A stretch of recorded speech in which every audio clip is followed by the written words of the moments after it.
قضية هزت الرأي العام في مصر سنة 2019. جريمة صعبة جدا حصلت في منطقة المرج. أسرة قدام الناس يظهروا إنهم مجرد أسرة عادية عايشين حياتهم بشكل طبيعي، لكن الحقيقة اللي كانت مستخبية جوه البيت ده كانت أبشع بكتير من أي حاجة ممكن تتخيلوها. قضية من أصعب القضايا اللي حصلت في مصر، لكن علشان نفهم أحداث القضية بالظبط لازم نرجع سنين لورا. نرجع لسنة 2010. أحمد عبد القادر كان شاب عنده 22 سنة من أسرة بسيطة جدا عايش في المرج. أحمد بعد ما خلص الدبلوم بدأ يشتغل في شركة خاصة للأمن والنظافة، وفي خلال فترة شغله في الشركة ظهر في حياته سيدة اسمها هالة. هالة كانت أكبر منه في السن بكتير وكان عندها 37 سنة، لكن هالة كانت مختلفة عن أي حد اتعامل معاه في حياته. طريقة كلامها وحتى نظراتها كانت فيها حاجة بتشد أحمد ليها. في البداية كانت معرفتهم ببعض كانت مجرد معرفة عابرة، مقابلات بسيطة في الشغل، سلام وكلام قصير، لكن أحمد كان كل مرة بيشوفها فيها كان بيحس بشيء غريب جواه. كان بيرتاح لها جدا وبيحس إنه متعلق بيها. وبعد فترة صغيرة هما الاتنين خدوا أرقام بعض وبدأوا هما الاتنين يتكلموا مع بعض في التليفون. المكالمات في الأول كانت سطحية، أسئلة عن الشغل والحياة وكلام بسيط عن اليوم، لكن مع مرور الأيام الكلام بقى أطول وبقى هما الاتنين عندهم فضول يعرفوا بعض أكتر. أحمد كان بيحب يسمع صوتها، يهزر معاها ويحب يسمع رأيها في أي حاجة في حياته، وهالة كمان حست براحة في الكلام معاه، وصداقتهم ببعض بدأت تكبر يوم عن يوم. هالة كانت سيدة ميسورة الحال، لكن بالنسبة لأحمد فكان شاب على قد حاله، حياته بسيطة جدا، بيحسب لكل قرش بيصرفه ومصاريفه اليومية يدوبك تكفيه. وكانت هالة كل ما تقابل أحمد وتشوفه كانت بتكون حريصة جدا إنها تعزمه على الغدا وتجيب له أكل غالي جدا. كانت دايما تحسسه إنها مهتمة بيه. ويوم ورا يوم هالة كمان بدأت تتعلق بأحمد جدا، ومع الوقت التعلق ده اتحول لحب، لدرجة إنها قررت تاخد خطوة كبيرة في حياتهم، وهي بلسانها اللي طلبت من أحمد إنها تتجوزه. ولكن بالنسبة لأحمد رغم تعلقه بيها هو عارف وضعه كويس، وعارف إنه مش هيعرف أصلا يفتح بيت، شغله يدوبك يكفي يومه، هيفتح بيت منين؟ ووالده ووالدته على قد حالهم، يعني حتى مش هيعرفوا يساعدوه. علشان كده رد عليها بكل صراحة وقال لها إنه في الوقت الحالي مش هيقدر يتجوز. لكن بعد الكلام اللي حصل بينه وبينها فضل الموضوع ده شاغل دماغه، فأخد قرار بعد كده إنه يحكي لأهله كل اللي حصل، يمكن يعرفوا يساعدوه.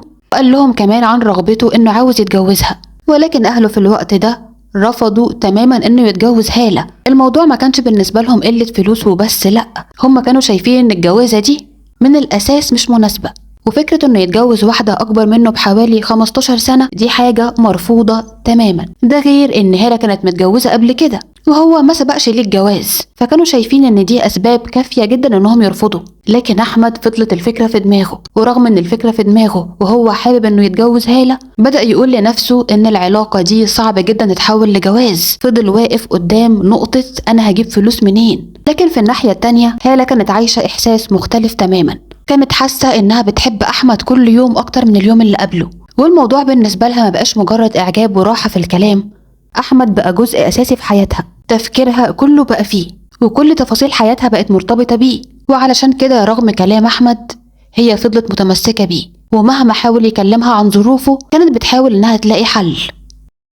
هالة كانت بعيدة عن أهلها، علاقتها بأهلها كانت شبه مقطوعة وعايشة لوحدها، والوحدة دي كانت مسيطرة على حياتها لفترة كبيرة وخلتها حاسة إن في فراغ كبير حواليها. ما كانش عندها حد قريب منها تقدر تعتمد عليه وتحكي له عن كل حاجة جواها وكل حاجة مضايقاها. علشان كده لما أحمد دخل حياتها الموضوع بالنسبة لها ما كانش مجرد معرفة عادية، كانت أي حاجة تحتاجها أول حد تفكر تكلمه هو أحمد. لو محتاجة تاخد رأي أي حد أول حد بتكلمه برضه هو. أي حاجة جواها حابة تفضفض وتتكلم مع حد برضه بتجري وتكلمه. علشان كده أحمد لما فضل متمسك برأيه إنه مش هيقدر يتجوزها عشان ظروفه، هالة بدأت تفكر أكتر، خصوصا إن المشكلة كلها كانت مادية وهي كانت شايفة إن دي حاجة تقدر تحلها. في الوقت ده قالت له إنه ما يشيلش هم الجواز خالص وإنها هي اللي هتتحمل كل مصاريف الجواز. أحمد ما كانش متخيل كده خالص، ولا متخيل إنها ممكن تقوله كلام زي ده. وأول حاجة جت في دماغه في الوقت ده هي الشقة، لأنه لا كان عنده شقة ولا قادر يشتري ولا يأجر. ولما أحمد قال لهالة الكلام ده هي بدأت تحلله المشكلة دي كمان، وقالت له إنها أصلا مأجرة الشقة اللي هي مقيمة فيها ومفيش أي حد عايش معاها، فايه المشكلة انهم يعيشوا مع بعض؟ ولما قال لها طب ومصاريف البيت هجيب منين؟ ردت وقالت له انا كمان هساعدك في مصاريف البيت، وطلبت منه انه يكمل في شغله زي ما هو وما يشيلش هم اي مصاريف، لان هي اللي هتشيل اي مصاريف كبيرة. والفكرة اللي كانت بالنسبة له مستحيلة فجأة بقت ممكنة، وحس كمان ان في فرصة قدامه، فرصة انه يتجوز من غير ما يتحمل اي ديون عليه ولا يحمل اهله فوق طاقتهم. لكن في نفس الوقت كان عارف حاجة مهمة جدا، اهله مستحيل انهم يوافقوا على الجوازة دي، وعلشان كده احمد اخد قرار انه يتجوز من وراهم. وهو ده اللي حصل فعلا، الجواز تم بهدوء من غير ما اي حد من اهله يعرف. بالنسبة لأحمد دي كانت مخاطرة كبيرة وممكن تزعل أهله منه، لكن كان شايف إن دي فرصة صعب إنه يسيبها. وبالنسبة لهالة كانت اللحظة اللي أخيرا حست فيها إن الشخص اللي هي حبته بقى جزء رسمي في حياتها. أحمد فضل عايش مع هالة حوالي 4 سنين، الفترة دي عدت بهدوء، وطول ال4 سنين دول أهله ما كانوش عارفين إنه متجوز، لغاية ما جه وقت أهله بقوا شايفين إنه كبر ولازم يتجوز، وكانوا كل شوية يتكلموا معاه في موضوع الجواز، كلام بيتكرر باستمرار من نوع أنت لازم تشد حيلك علشان تتجوز، لازم يكون ليك بيت وأسرة، ولازم تفكر في مستقبلك. الكلام ده كان بيخلي أحمد يفكر كتير جدا إزاي يقول لأهله إنه أصلا متجوز، وكمان متجوز من الست اللي هم رافضينها. وبدأ من هنا يفكر ويقول لنفسه ما هو احنا لو كان عندنا طفل كان زماني دخلت لهم بيه وأثرت عليهم من خلاله، لكن عدى 4 سنين من غير خلفة. في الأول الموضوع ده ما كانش واخد مساحة في تفكيره، لكن بسبب الفكرة اللي جت في دماغه دي بقى بيفكر في الموضوع ده كتير جدا، لحد ما جه وقت أحمد أخد قرار إنه يفتح الموضوع ده مع هالة. قال لها إنهم لازم يشوفوا حل في موضوع الخلفة، واتفقوا بعد كده هما الاتنين إنهم يروحوا للدكتور يعرفوا إيه السبب. ومن هنا بدأوا يتواصلوا مع أكتر من دكتور، وكل الدكاترة أجمعوا إن هالة ما بتخلفش، والخبر ده كان تقيل جدا على أحمد. الموضوع بالنسبة له كان صعب، ومن هنا فكرة إنه عاوز يبقى عنده عيال بقت شاغلة باله أكتر من الأول كمان. وهالة كانت حاسة جدا بأحمد وشايفة بعينيها قد إيه نفسه يبقى عنده عيال، وقد إيه الموضوع ده مهم بالنسبة له. هالة بعد كده بدأت تفكر مع نفسها إن طبيعي جدا راجل في سنه يبقى نفسه يكون عنده ابن، وطبيعي جدا إن يجي يوم من الأيام ياخد قرار إنه يتجوز عليها. والفكرة دي بدأت تدور في دماغها لغاية ما جه وقت أخدت قرار إنها تتكلم معاه في الموضوع ده بنفسها. من جواها كانت حاسة إنها بتعمل تضحية كبيرة جدا علشانه، لكن هي كانت شايفة إن ده الحل الوحيد اللي يخليه يكون سعيد. قالت له بكل صراحة إنها مادام هي مش قادرة تجيب أطفال يبقى يروح ويتجوز عليها ويجيب الأطفال اللي بيحلم بيهم. لكن أكيد هالة وهي بتقول الكلام ده كانت متوقعة إن أحمد يقول لها لأ أنا مستحيل أعمل كده، ويوضح لها إنه متمسك بيها ومش عاوز يدخل في حياته حد تاني غيرها. لكن اللي حصل كان عكس ده تماما. لقيت أحمد متقبل الفكرة دي جدا وما اعترضش ولا حاول يقفل الموضوع، ده بالعكس بدأ يتناقش معاها في الموضوع ويعرفها إنه ما عندوش أي مشكلة فيه، ولكن المشكلة الوحيدة بالنسبة له هي ظروفه، هيجيب فلوس منين. لكن بقى رد هالة في الوقت ده كان غريب جدا، بدل ما تقفل معاه الموضوع على كده بدأت تقوله على الحل. قالت له إنها ما عندهاش أي مشكلة إنه يتجوز ويجيب مراته ويعيشوا معاها. وفي نفس الفترة دي كان في بنت بتشتغل مع أحمد في نفس الشركة، البنت دي اسمها إيمان. إيمان كانت قريبة منه في السن وكانت بنت غلبانة جدا، علشان كده أحمد بدأ يفكر فيها، بدأ يقول لنفسه ليه ما تكونش إيمان هي الزوجة التانية، ومن هنا بدأ يقرب منها أكتر. وبعد فترة أخد قرار إنه يعرض عليها الجواز، لكن أحمد في اللحظة دي ما قالهاش أهم حاجة في حياته، ما قالهاش خالص إنه متجوز هالة. وإيمان ما كانش عندها أي مشكلة إنها تتجوزه لأنها أصلا اتعلقت بيه. وأحمد في الوقت ده فتح الموضوع مع أهله، لكن في المرة دي أهله كلهم ما كانش عندهم أي اعتراض على إيمان، وقالوا له نتوكل على الله ونتمم الجوازة. لكن لما أحمد اتقدم لإيمان وأهلها عرفوا ظروفه وإنه عاوز يعيشها مع أهله رفضوا الموضوع ده تماما. لكن إيمان كانت خلاص حبته، علشان كده رغم رفض أهلها فضلت مصممة إنها تتجوزه، لغاية ما في النهاية تم الجواز. وأحمد بدأ حياته مع إيمان وخلاها تعيش مع أهله في بيت العيلة. ومرت أول سنة من الجواز وربنا رزقهم ببنت، البنت دي سموها ملك. وبعد ملك بحوالي سنة كمان ربنا رزقهم ببنت تانية، والبنت التانية سموها جنى. وفات حوالي 4 سنين على جواز أحمد وإيمان، ولكن المشكلة اللي كانت في حياتهم هي مشاكل إيمان مع حماتها. كان دايما في خلافات بين إيمان وحماتها، والخلافات دي عمالة تزيد لدرجة ان المشاكل اللي كانت صغيرة كانت بتكبر جدا، زي ما تقولوا كده هما الاتنين بقوا واقفين لبعض على الواحدة. لغاية لما هما الاتنين بقوا مش طايقين بعض. إيمان بدأت تحس إنها مضغوطة جدا ومش طايقة الحياة دي، ومع كل مشكلة كانت بتحصل كانت بتروح لأهلها وتحكي لهم اللي حصل. كانت محتاجة إن حد يسمعها ويقف جنبها، ولكن رد فعل أهلها كان دايما بيكون مش نفس اللي هي متوقعاه. أهلها كانوا شايفين إنهم من البداية كانوا رافضين الجوازة دي، علشان كده كانت كل مرة تشتكي لهم كانوا يرجعوا يفكروها إنها هي اللي اختارت تتجوز الشخص ده بنفسها، وعرضت كلامهم مصممة إنها تتجوزه. علشان كده كانوا بيقولها تحل مشاكلها بنفسها، وإنهم ملهمش دعوة بأي مشكلة تحصل معاها. إيمان بدأت تحس إنها لوحدها تماما، ومفيش أي حاجة قدامها غير إنها تستحمل المشاكل اللي هي فيها وتستحمل الوضع في بيت العيلة. ولكن رغم كده كانت برضو كل شوية إيمان تروح لهم بمشكلة شكل. علشان كده جه وقت رد فعلهم كان قاسي شوية عليها، وقالوا لها ما تجيش البيت ده تاني، احنا ملناش دعوة بيكي ولا لينا دعوة بمشاكلك، انتي اخترتي طريق بإرادتك كملي للنهاية.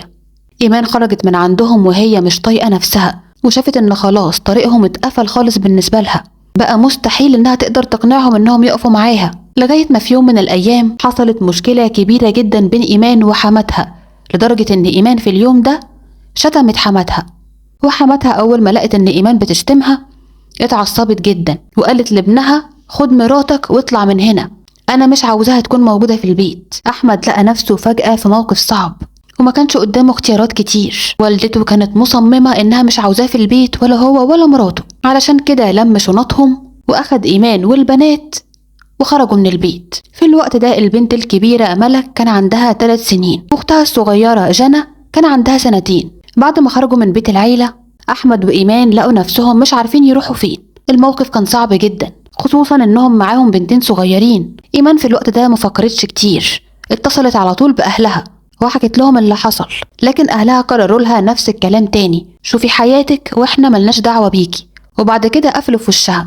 وإيمان في الوقت ده خلاص اتأكدت إنها خلاص أهلها ما بقوش ليها سند، ولقيت نفسها في النهاية هي وجوزها وبناتها في الشارع ومش عارفين يروحوا فين. وأحمد في الوقت ده ملقاش قدامه حد غير هالة.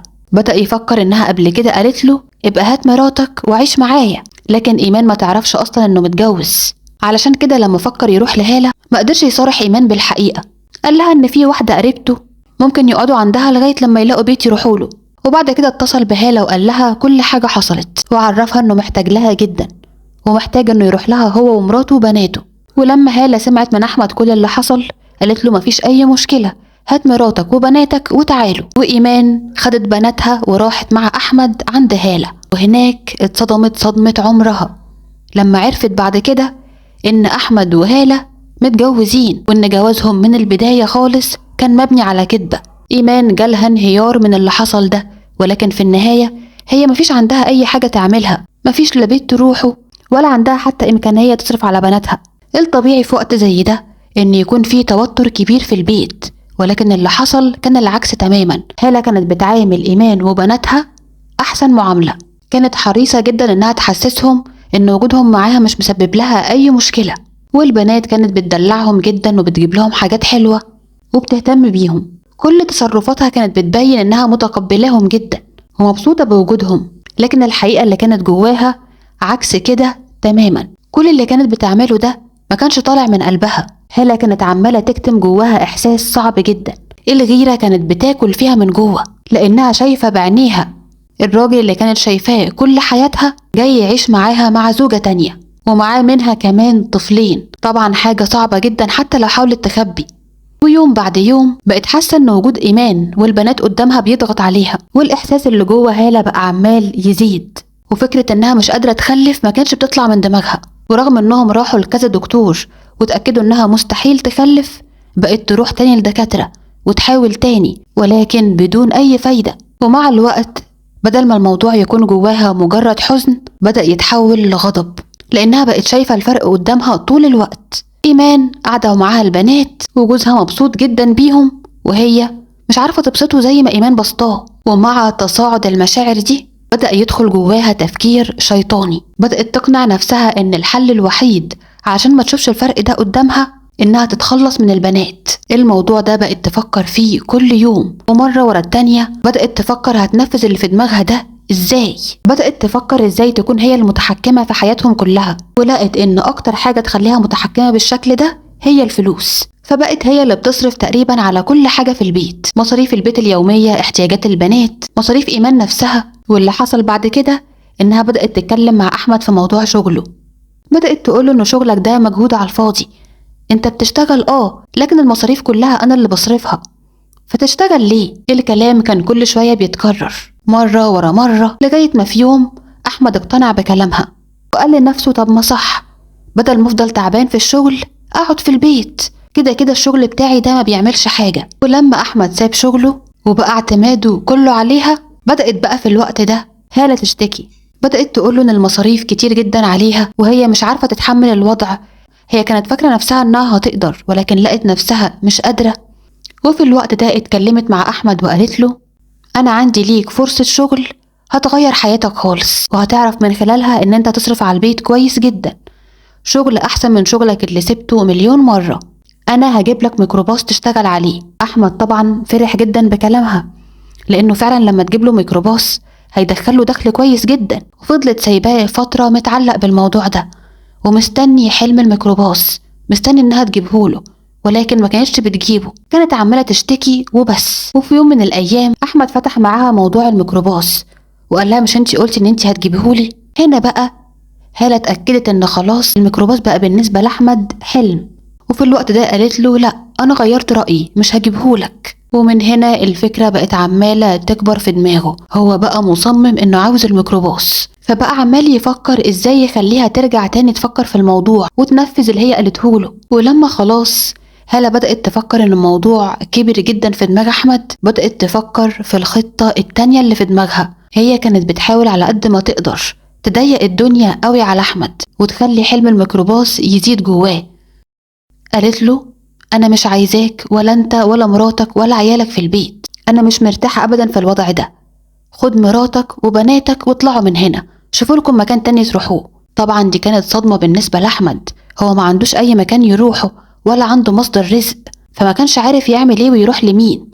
بدأ يكلمها ويقول لها إنه ما عندوش مكان تاني خالص يروحه، وضح لها الموضوع ده. في الوقت ده قالت له خلاص خليكوا خلاص، لكن وجودكم ما بقاش مرغوب فيه. وبعد ما كانت بتعاملهم كويس جدا بقت بتعاملهم أسوأ معاملة، لغاية ما جه وقت هالة قالت لأحمد أنا مش طايقة إن أشوف بناتك قدامي، كل ما بشوف بناتك بيلعبوا قدامي كده بحس إن أنا مش طايقة نفسي ولا طايقاهم. أحمد في الوقت ده سألها طب انت عاوزة ايه بالظبط، ووضح لها تاني إن فكرة إنه ياخد مراته ويطلع بره هو مش هيقدر عليها. ساعتها هالة قالت الجملة اللي قلبت كل حاجة، قالت له إن الحل الوحيد للي بيحصل ده إنهم يتخلصوا من البنتين.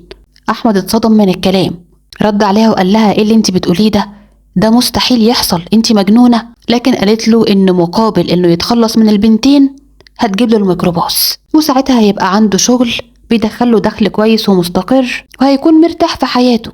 أحمد فضل رافض الفكرة ومش مستوعبها، فهالة قررت إنها تضغط عليه بطريقة تانية. قالت له إنها كانت مخبية عليه حاجة، الحاجة دي إن مش هي اللي ما بتخلفش، هو اللي عنده المشكلة مش هي، وإن البنات دول مش بناته. هالة فضلت كتير تحاول تقنعه بالموضوع ده، لغاية لما جه يوم أحمد بنفسه راح لها وقال لها أتخلص من البنات إزاي؟ في الوقت ده ردت عليه وقالت له إيمان هي اللي هتخلص عليهم بنفسها. قال لها يعني إيه؟ إزاي أمهم هتعمل فيهم كده؟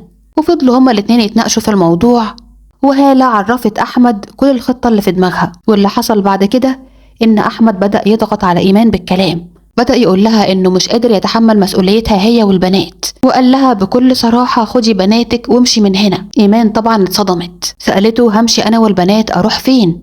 قالت له أنا خسرت أهلي علشانك أنت وما عنديش مكان أروحه. لكن أحمد فضل يكرر كلامه أنا لا عايزك ولا عايز البنات. في اللحظة دي هالة دخلت في الكلام وقالت لهم أنا هقول لكم تعملوا إيه بالظبط. وقعدوا هما التلاتة يتكلموا مع بعض، والقعدة دي كانت غريبة فوق ما تتخيلوا. الكلام اللي كان بيحصل فيها كان تقيل وصعب. أحمد وهالة هما الاتنين بدأوا يحاولوا يقنعوا إيمان إنها تتخلص من بناتها، وإنها كمان تعمل كده بنفسها. بقوا يقولوا لها إن البنات هما السبب في المشاكل اللي هما فيها، وحاولوا يقنعوها إن لو البنات مش موجودين حياتهم كلها هتبقى أحسن. وهالة كمان قالت لإيمان أنا هجيب ميكروباص لأحمد ودخله هيزيد وهيكون مستقر ماديا، لكن مقابل ده أنا مش عاوزة البنات يكونوا موجودين في حياتنا. بعد الكلام الطويل اللي دار بين إيمان وأحمد وهالة، للأسف إيمان وافقت على الفكرة، وبعدها بدأوا ينفذوا الجريمة. جابوا جردل وملوه مية، وبعد كده كتفوا البنت الكبيرة ملك. وفي اللحظة دي حصل مشهد مأساوي جدا. إيمان بإيديها غطست راس بنتها في المية، وفضلت مستمرة زي ما هي كده لغاية لما البنت فقدت حياتها. لكن الصدمة الأكبر كانت في تصرف أحمد في الوقت ده. أحمد كان ماسك الموبايل وبيصور اللي بيحصل، وده لأن هو وهالة كانوا عايزين يكون معاهم دليل واضح إن إيمان هي اللي منفذة الجريمة بنفسها.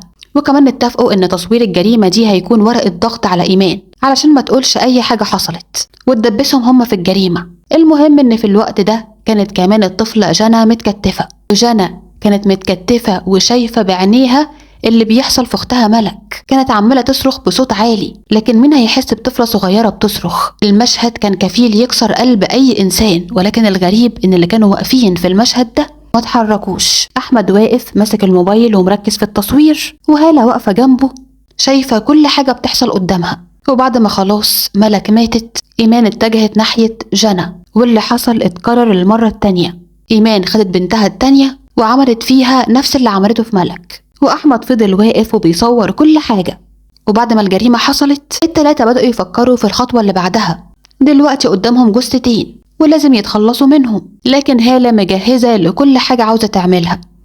قالت لهم إنهم لازم يمحوا أي ملامح تدل على هوية البنات، والخطة إنهم يستخدموا مواد كيميائية تشوه ملامح البنات تماما، وبعد كده يتخلصوا من الجثث في مكان بعيد. وبالفعل بدأ التنفيذ. جابوا الجثتين وبعد كده بدأوا يحطوا عليهم كلور وبوتاس، وبعد ما خلصوا الخطوة دي لفوا كل بنت في قطعة قماش وحطوا كل بنت فيهم في كيس بلاستيك اسود، وبعد كده حطوا الكياس في شنطتين، ونزل أحمد بشنطة وهالة بشنطة تانية.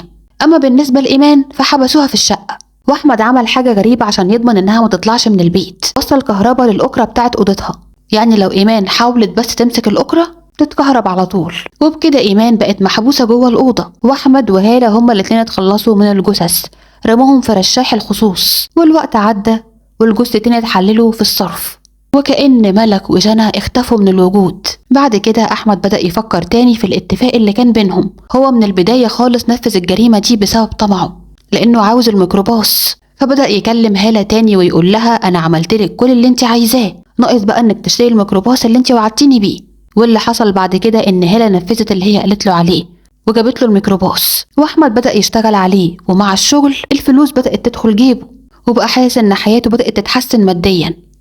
لكن هالة ما وقفتش عند كده.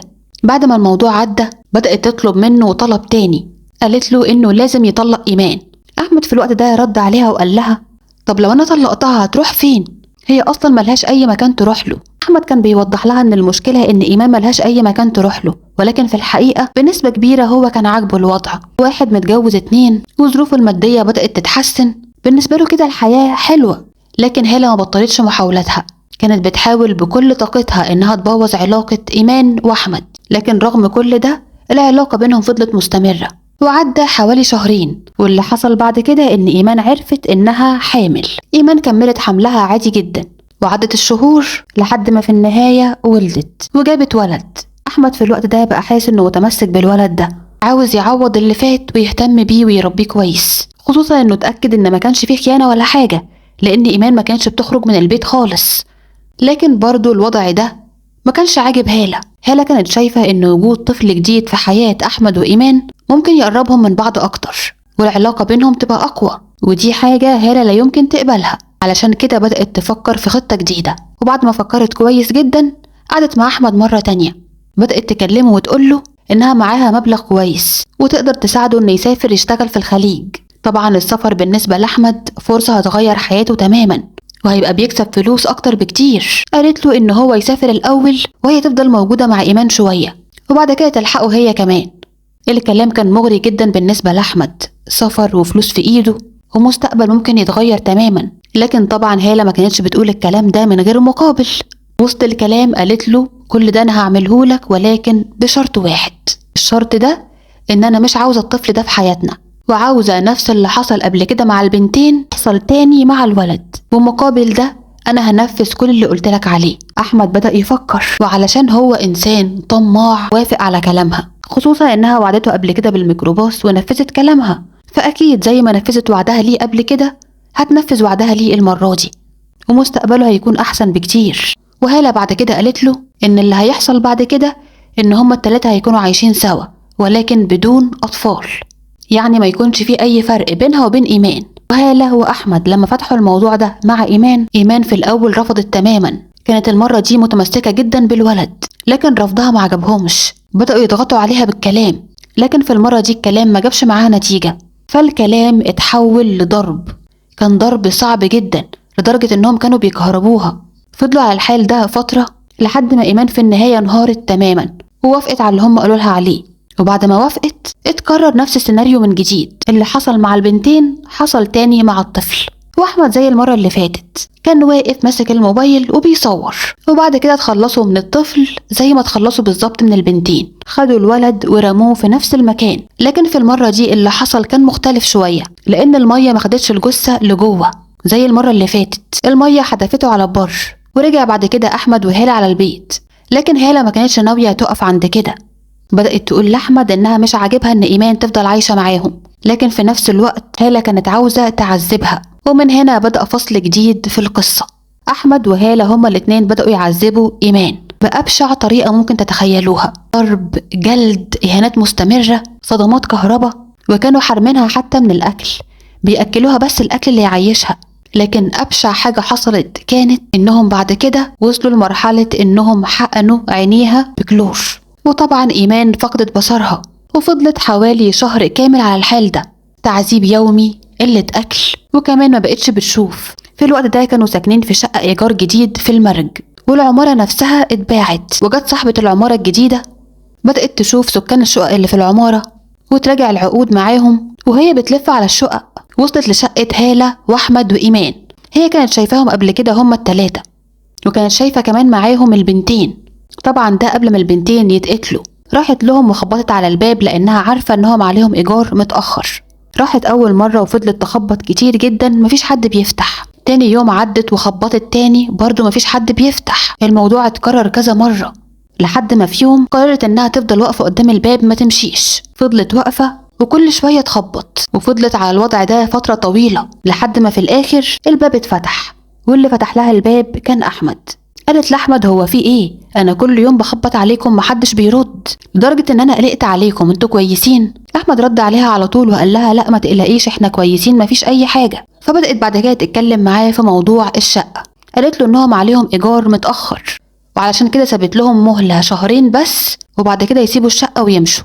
احمد قال لها لا احنا نفضل قاعدين لغاية لما يخلص العقد، احنا قدامنا على انتهاء العقد اكتر من شهرين. وهنا السيدة بدأت تفكر انهم عندهم بنات، بدأوا يصعبوا عليها يعني، فقالت لهم انتوا عندكم اولاد صح؟ الفكرة انها كانت بتفكر تصبر عليهم عشان خاطر عيالهم. وفي اللحظة دي كانت هالة واقفة جنب احمد وردت بسرعة وقالت لا انا ما عنديش ولاد. السيدة بصت لها باستغراب وقالت لها طب وضرتك؟ انا شفتها قبل كده واقفة ومعاها بنات.